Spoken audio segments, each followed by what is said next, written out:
This is the MYFORD University podcast, episode 12. We talk about customer journey mapping today. Welcome back, colleagues, to the MYFORD University podcast, where we skip the academic fluff and focus on the activity that actually works. I'm your host, George Sloan, and today we're going to talk about something that almost every business thinks they understand, but very few actually do, and that's the customer journey. Now, before you roll your eyes, thinking, yeah, I got a funnel and I got some email automation, I'm good. Let me challenge you. If your leads aren't converting, if your customers aren't coming back, if your buyers aren't referring anyone, you don't have a marketing problem, you have a journey problem. So today, I'm going to show you what a customer journey is, why it matters, when and where it happens, who needs to understand it, and most importantly, this is what we focus on the most here, how to map it like a pro. So let's dive into it. What is a customer journey? Here's the simplest definition I use. Ready? Customer journey is what your buyer thinks deals does.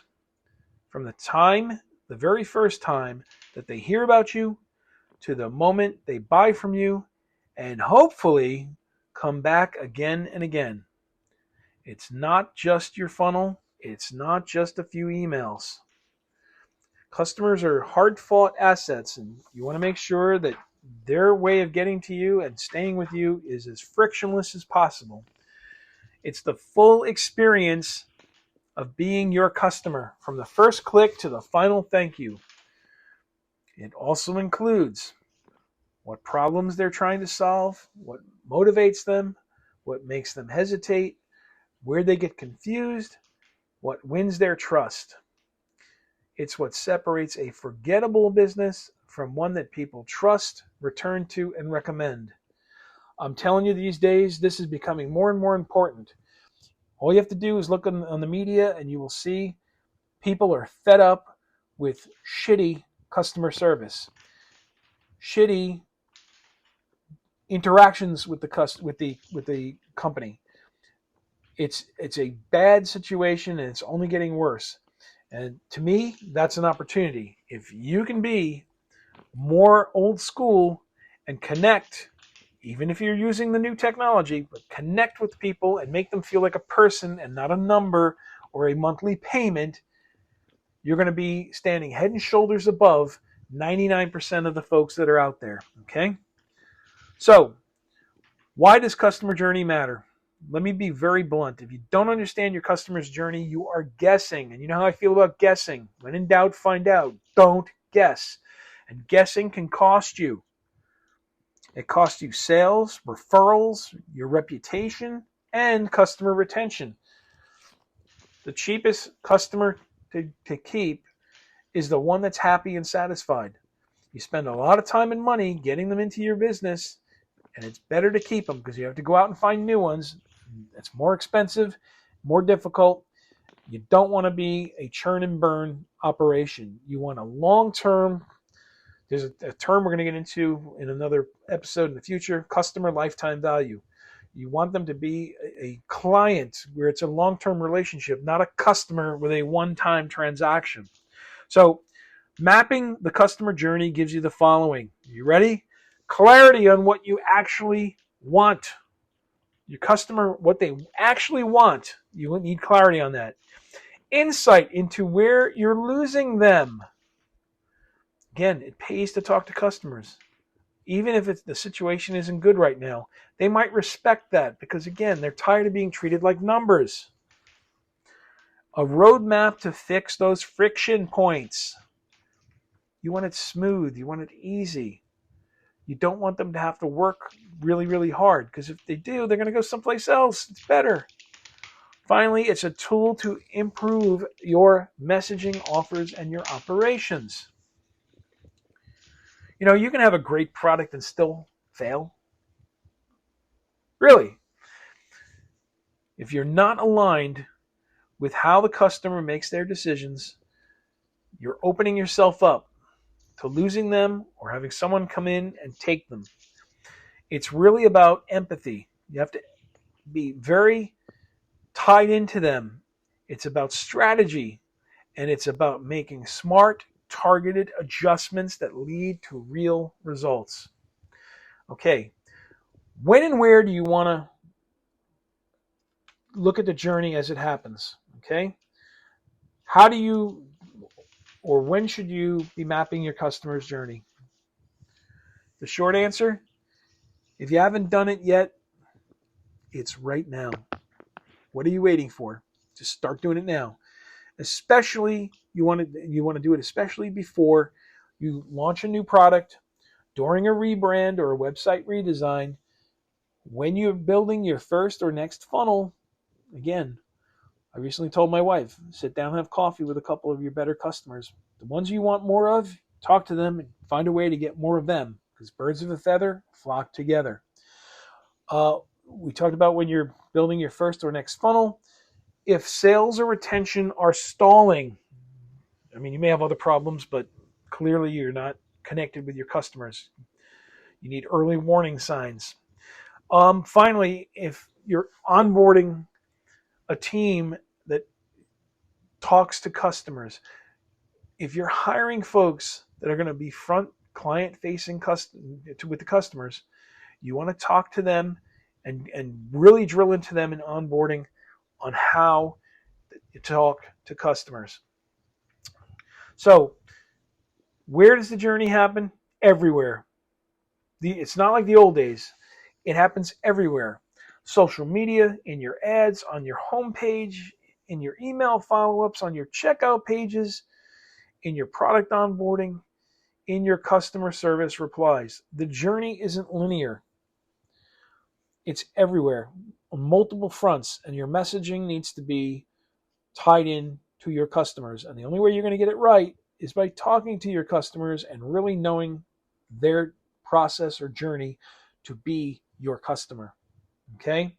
Your buyer might bounce around for weeks before they ever decide, and your job is to build a clear path and support it every step of the way and continue to do that process on an ongoing basis. And this is where customer service is breaking today. They don't care. Once they've got you in the loop, you're just in the loop. They're selling themselves short. I've recently broken off a long-term relationship with a certain company because I was sick and tired of feeling like a number after decades of being with them. Okay? All right. So let's talk about the 5 typical stages of a customer journey. We'll walk through it and you'll get a better understanding. Number 1, awareness. They realize that they have a problem or they've got some specific goal, but they may stumble onto your content, and your content needs to pique their interest, that you understand their problem, their goal, and you may have a solid solution. Then the customer will move into consideration. They're going to explore their options. They may not be ready to buy yet, but they're learning, and you want to make sure that you're a part of that process every step of the way. Number 3, they get into the decision phase. They compare the solutions. They evaluate the costs, the trust, the risk, and how hard or easy it is to be your customer. Then they'll make a purchase, and only half your job is done here. They will commit, and the experience had better be smooth, and it better stay smooth, and they better feel important. Let's talk about that feeling important afterwards. Post-purchase, number 5.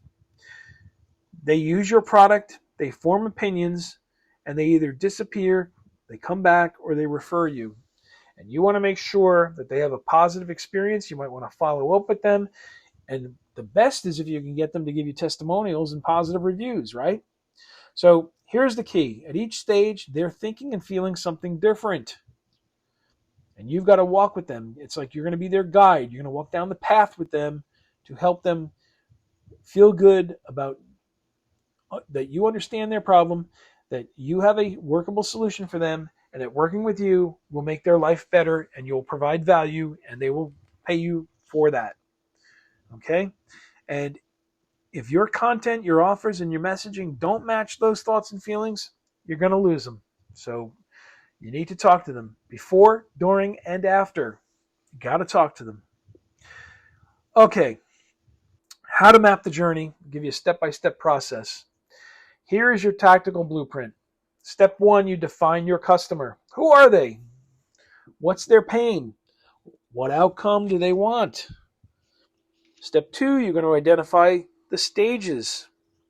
Use the 5 that I just recommended. Customize them if you need to. Okay? Step 3, at each stage, answer the following questions. What are they doing? What are they thinking? What are they feeling? And where are they interacting with you? Because wherever that is, you've got to be there, and it's got to be smooth and frictionless. In fact, enjoyable if at all possible. All right. Step 4, you're going to map the touch points. Okay? Where are you showing up?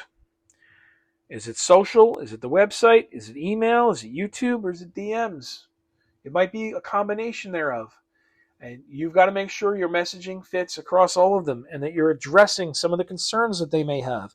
Again, the best way to find out is to talk to them. I'm going to do a thing on marketing research where we're going to be able to give you ideas. We're going to introduce you to one-on-one depth interviews. We're going to introduce you into focus groups. And we're going to introduce you into surveying. In fact, many of you probably answer survey questions when you're online having an interaction. That's them trying to get to know you. So you have to use that as well. Okay? Step 5, find the friction. Where do they bounce? Is your shopping cart a pain in the ass and they leave, they abandon? That could be a problem. Where do they ask the most questions? You want to make sure that all along the way, you're reassuring them, you're answering their questions. If you do it right, you shouldn't have any objections to making the purchase and staying with you. Where do they pause?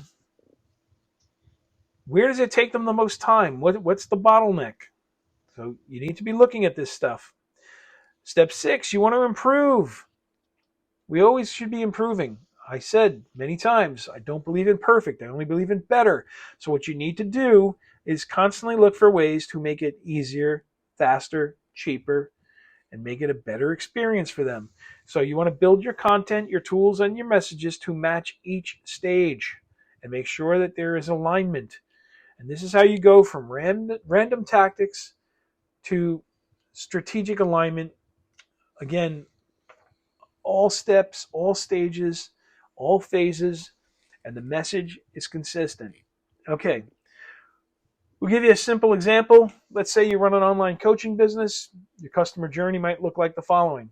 Awareness. They hear your story on a podcast. They're curious. Consideration. They download your free guide. They read a few emails. Then they might make a decision. They check the reviews. They watch your webinar. Then they might make a purchase. They sign up. Or maybe they're seeing a promo or payment plan. After the purchase or post-purchase, they're going through your onboarding. They feel supported. They refer a friend. Again, you want to make it smooth, seamless, frictionless is the word. Now imagine if your follow-up emails didn't answer the right questions at the decision stage, or your onboarding felt cold or clunky. You will lose a good customer. They were ready to love you, and you dropped the ball. So always be evaluating.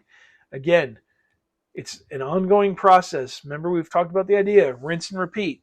Constantly upgrade, iterate, make it better, get some feedback, and take them down the right path, the way they want to be taken down the path. Okay, keeping it fresh. The journey is not static, and this is what I was hinting at. People change, technology changes, attention spans shift. You need to constantly revisit your customer journey, at least every quarter. Actually, it should be more than that, but do what you can.